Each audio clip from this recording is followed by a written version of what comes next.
How are you? We are now live. We are live on YouTube. We are live on Facebook Live, and we are live on LinkedIn Live, which should be very interesting. I was just approved for LinkedIn Live. So you are in Frankfurt, Germany, and I am correct? Yes. Frankfurt, Germany. Very close to Frankfurt, yes. Our international broadcast that we've started. So one of the things I wanted to mention here is our audience is welcome to ask questions. So you can ask questions live, and Frank or I will, of course, he is much more of an expert on German wine than I am, will answer the questions. So as we're going along, feel free to ask questions. We will answer them. Also hit subscribe on my YouTube channel.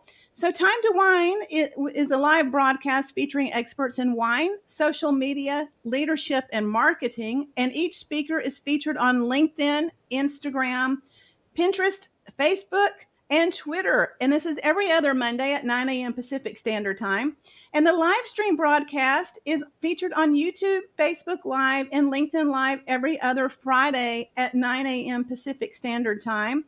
And now we have this new live broadcast where it's interactive and people can talk to us while we're talking.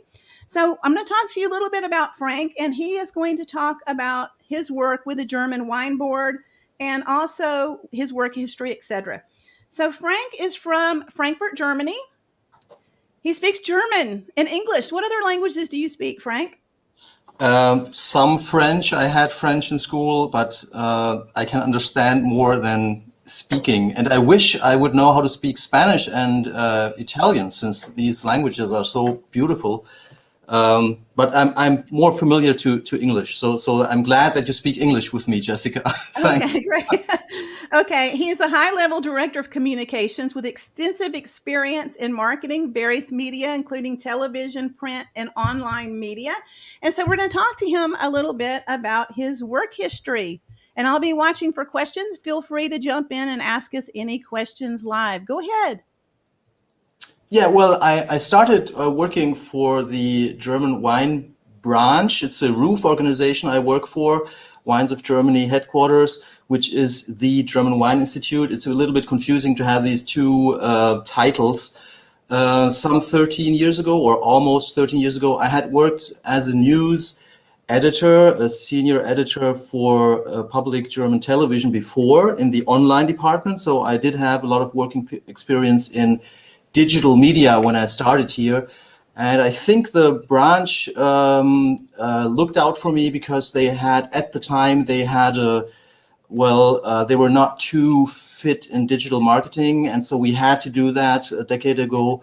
We had to floor it, and we did floor it. And luckily, we boosted the media reach for our branch internationally considerably during the past years. So it still is a great trip to work in the international wine community and to represent some 15,000 German wine makers or wine estates.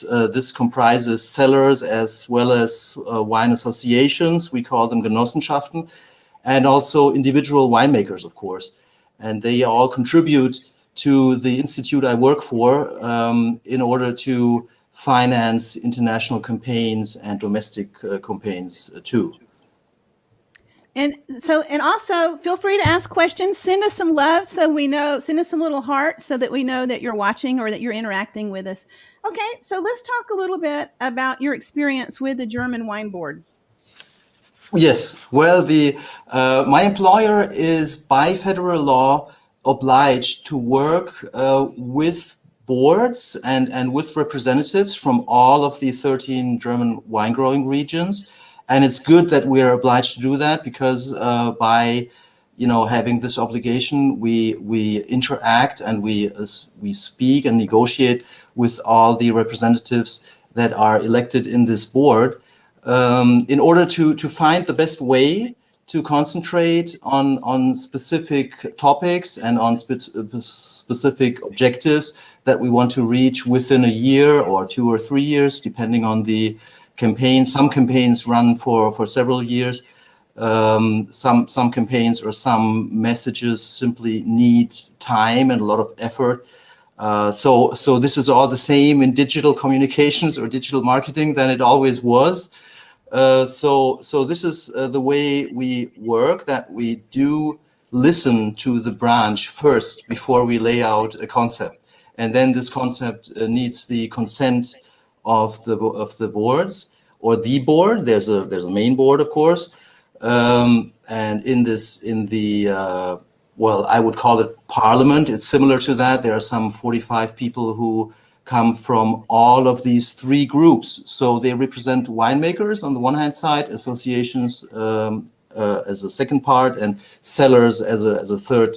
So these are the three groups that we speak to, and then we come up with, or we decide on ideas of what we want to realize. It sounds really interesting. I've always been really fascinated with Generation Riesling and what the German Wine Board's doing.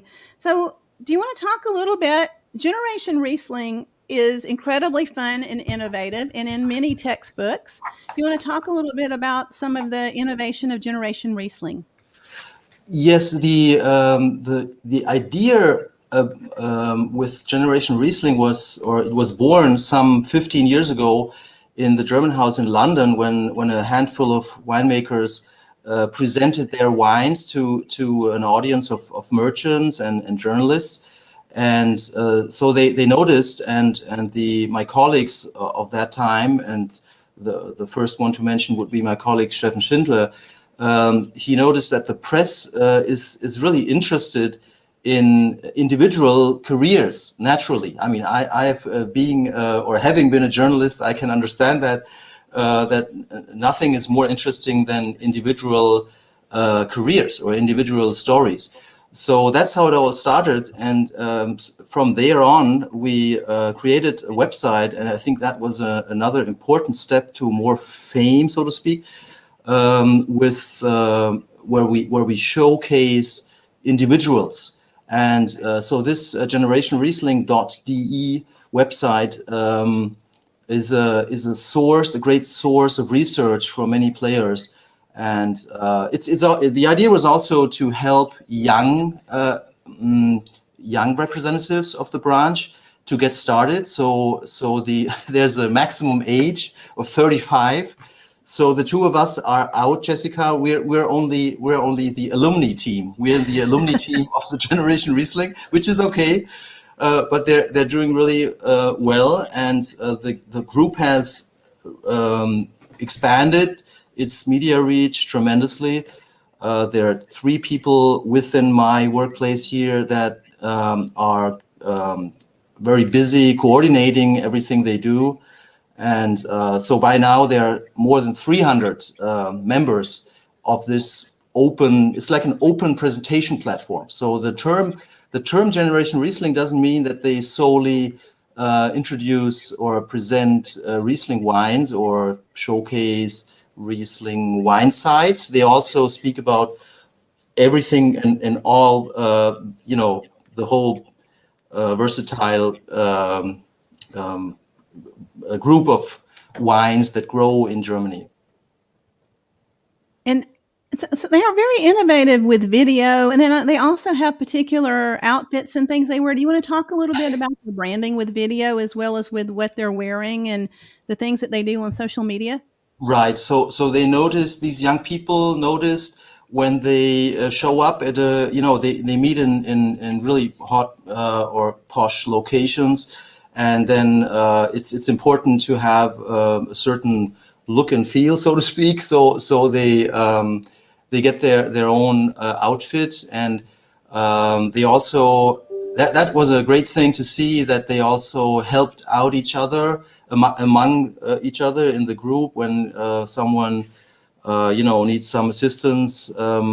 So they really interact a lot, and that helps to share knowledge. Not only, to share the experiences they make in metropolitan cities around the globe.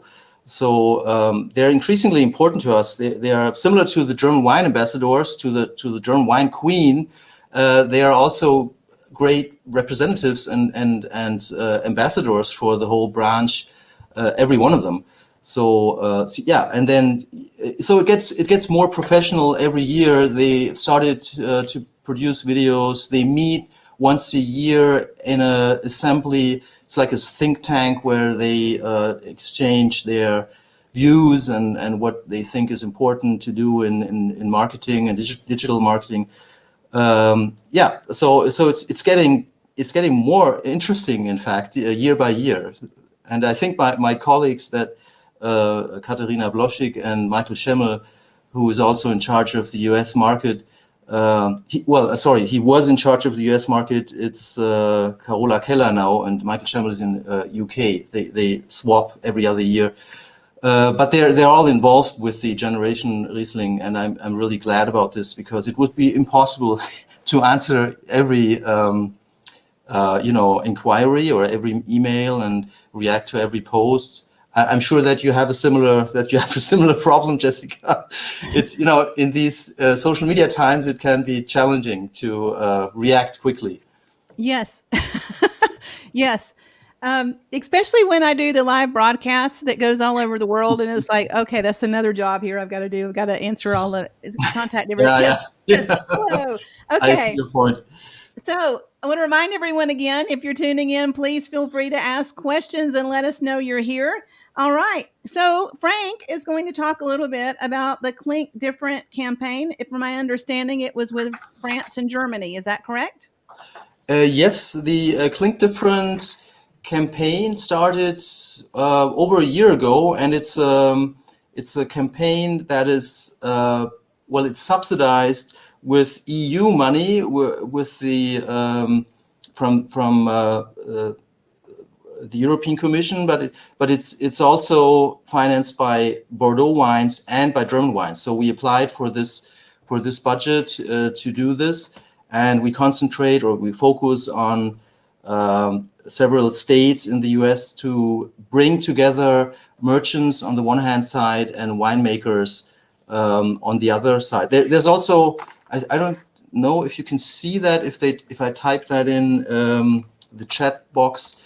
There's a website, www.clinkdifferent.com, and it explains quite nicely what they do, what the mission is about Clink Different, and so it's really worthwhile taking part in their activities. You can even win a trip to Europe, which would be, I keep my fingers crossed that someone who is really interested in our wine growing regions manages to win the trip to come to either Germany or France. Both is possible. I'll type that in. I think I want a trip to Europe. I know everyone in the EU. Okay. Okay. And do you have more about Clink Different? Or do you have more to say there? Or do we want to move on to the next thing?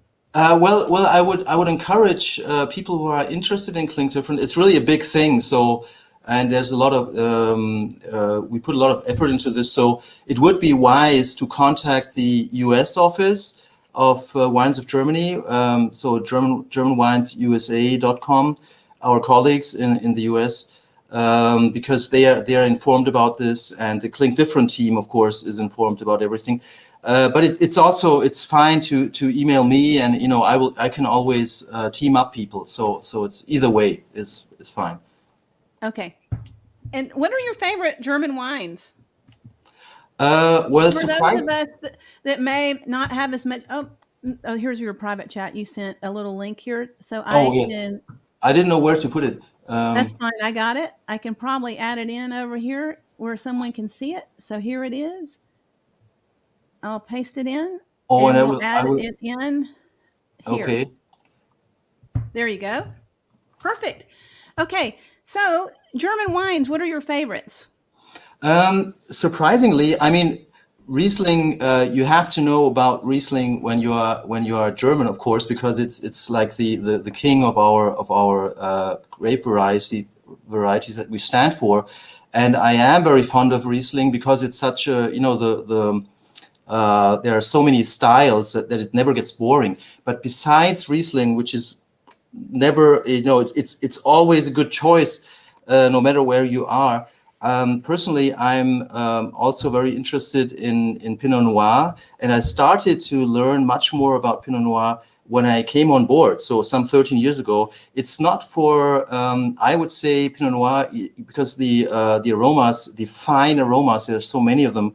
You have to. It's not for beginners. I don't think. I think you need to have some more interest in soils and in regions and the winemaking process itself. But it's a grape variety that simply fascinates me.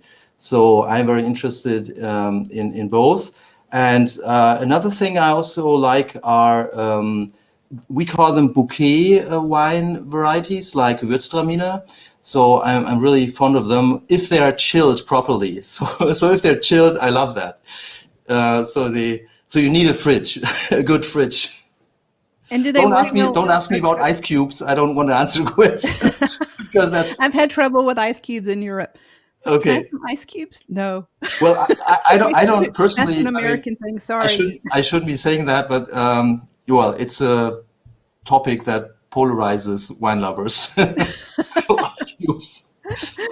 Okay, so let's see here. So things to see and do in Germany. Well, yes, a good starting point to when you come to Germany, from my point of view, are metropolitan cities, believe it or not. And then, I mean, naturally, when you come in either Frankfurt, Berlin, or Hamburg, or Munich, you are in a metropolitan region anyway. And then, depending, if it's Frankfurt, you're really close to the Rheingau region, you're close to the Pfalz, Palatinate, and you're close to the, not too far away, at least from the Mosel region.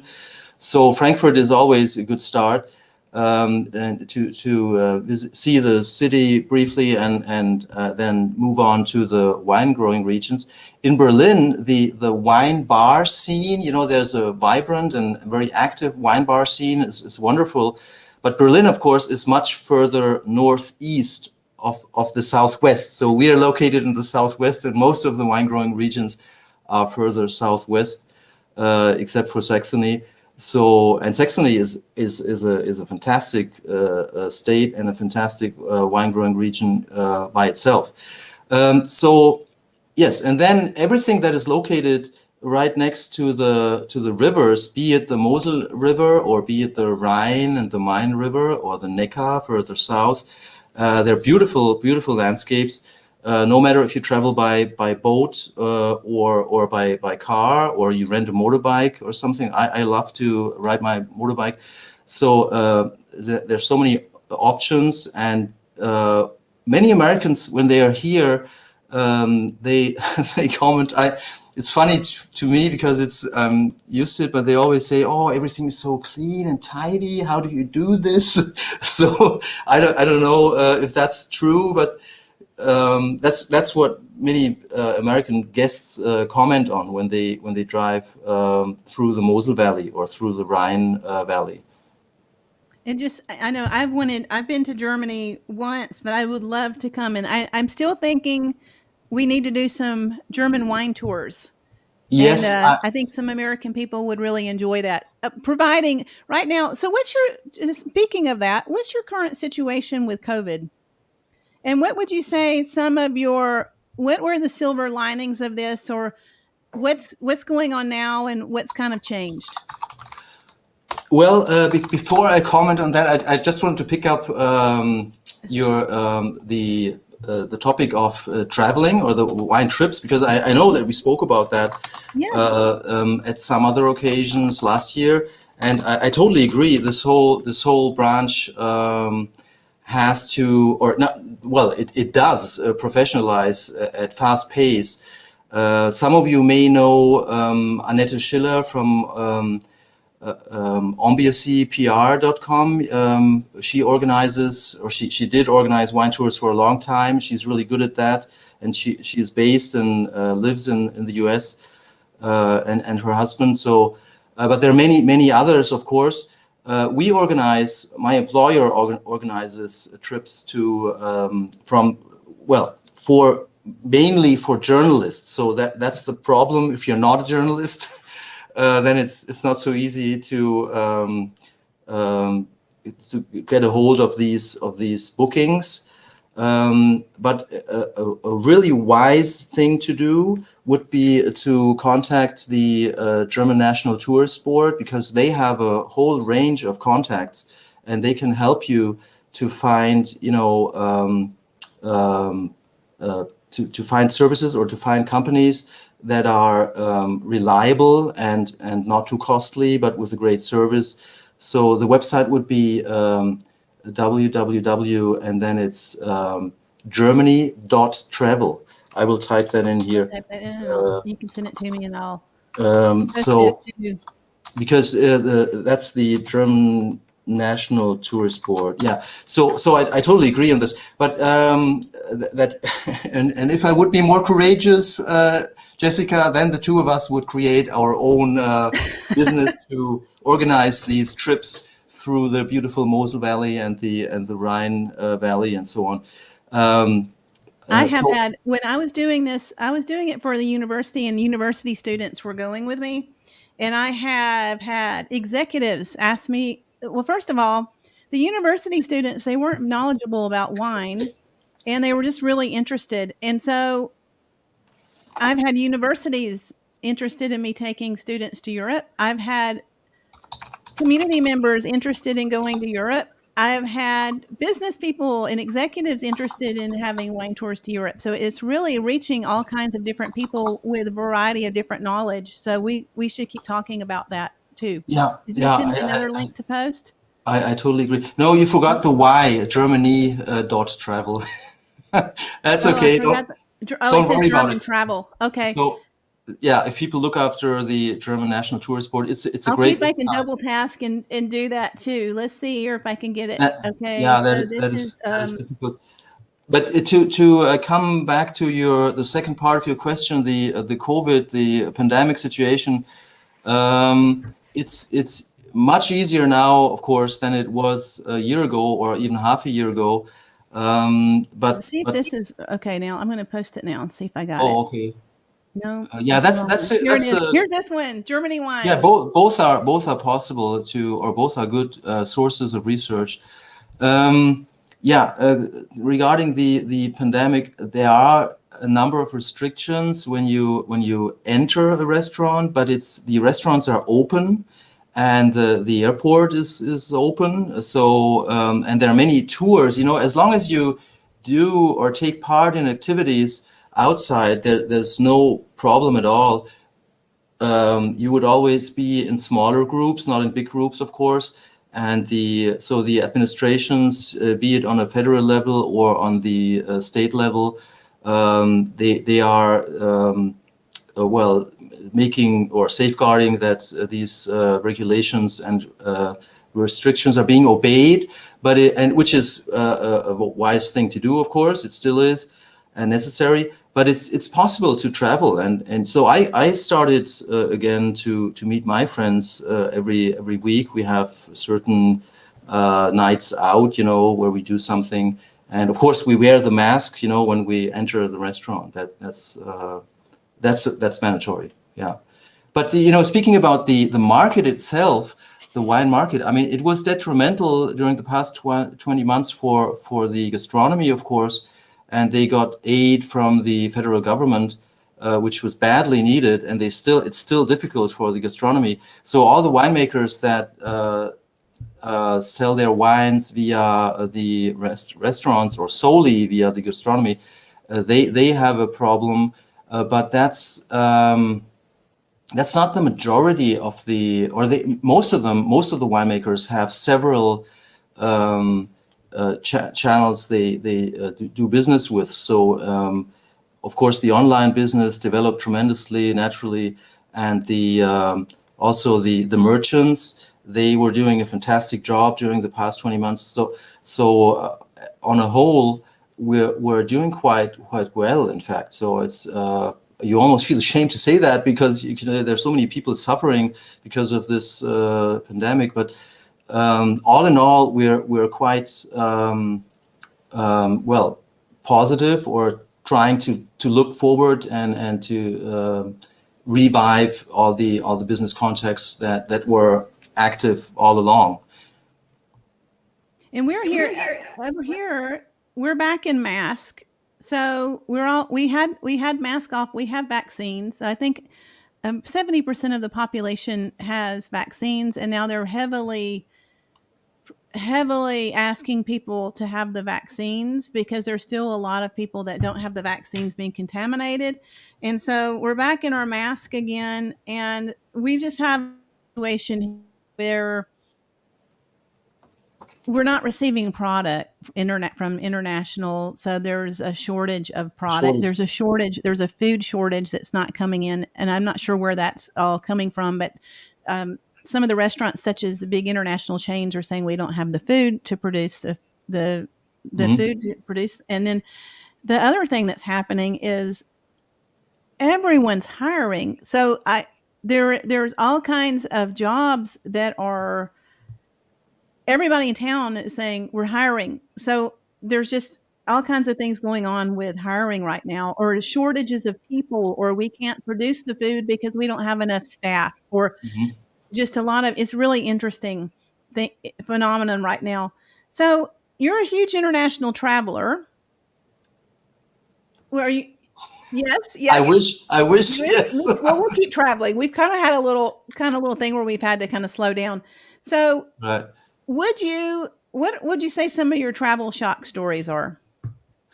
Um, well, of course, there are companies. I mean, in the Asian region, I'm not feeling too comfortable when it's too humid. So but I did have this problem occasionally in the US as well.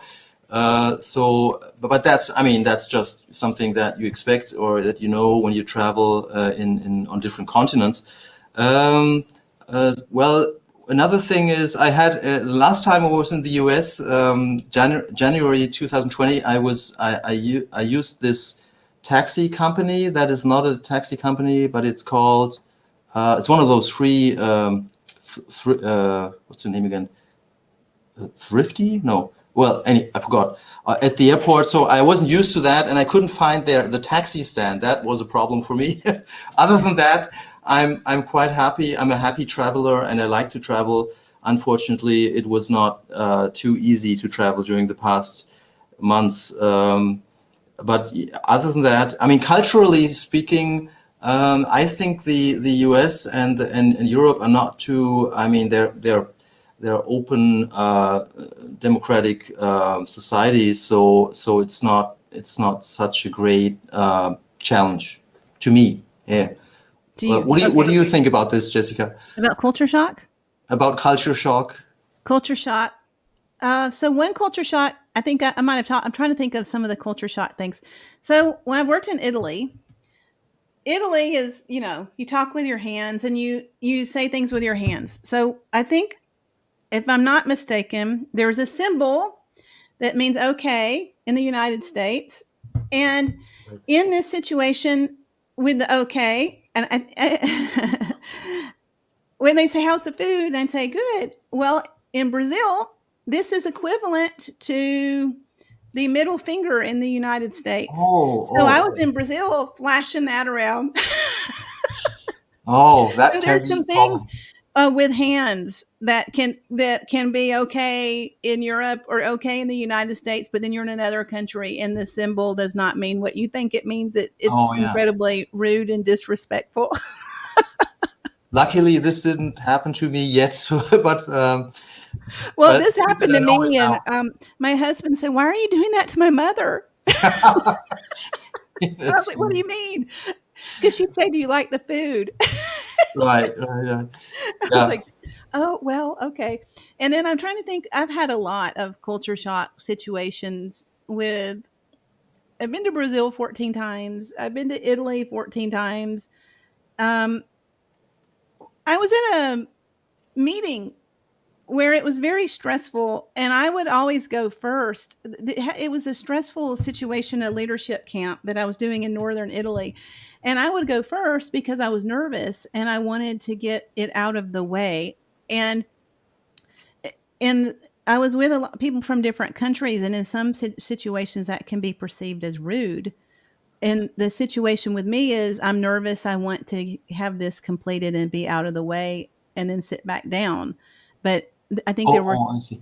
yeah, Well, I think it's somewhat, it can be perceived in other countries as being very aggressive, which uh, wasn't necessarily what my intent was, if that makes sense. yeah, I think some people they would take that as a lack of interest. You know, if Hmm. you don't remain in the room until the very end. But I do get your point. It's sometimes really difficult to do that if the conference is really long and you have another following meeting, or you have to be somewhere, and so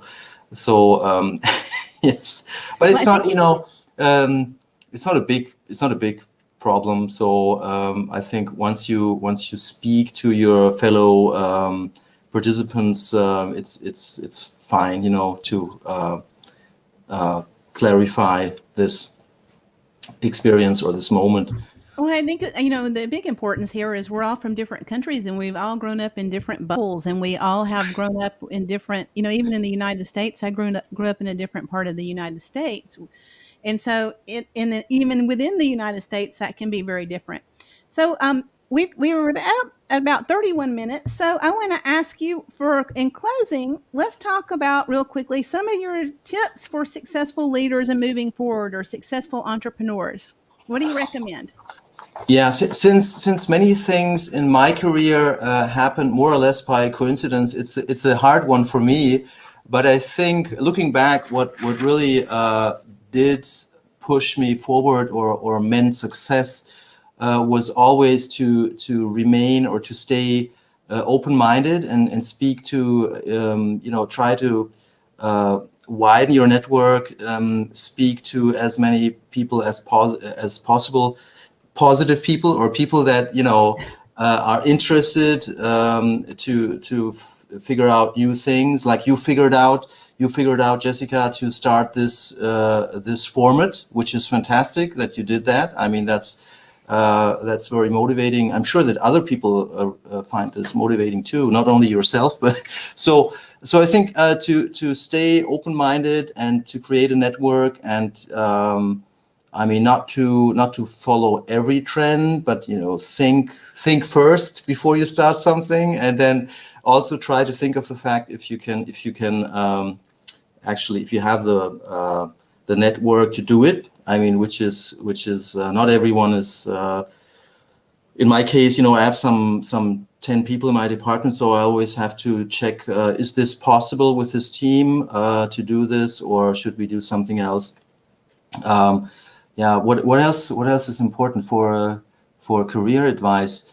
Um, maybe it's also important to change your viewpoint every once in a while, and try to listen. Sometimes it's good to listen. So social listening is a buzzword, and I think there's a lot of truth to that. To see what other people think about you, not only you personally, but about your branch, and what they would like to see, or what they expect, and then you can move on from there.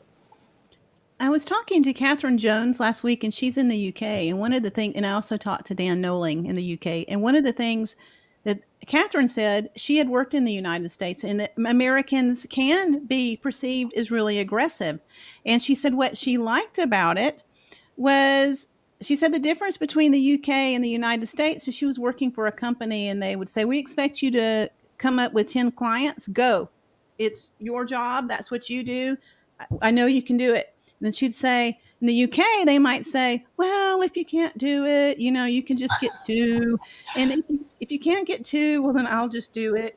And she said she really, in the United States, was like, you get 10 clients or you're fired. She said she Yeah.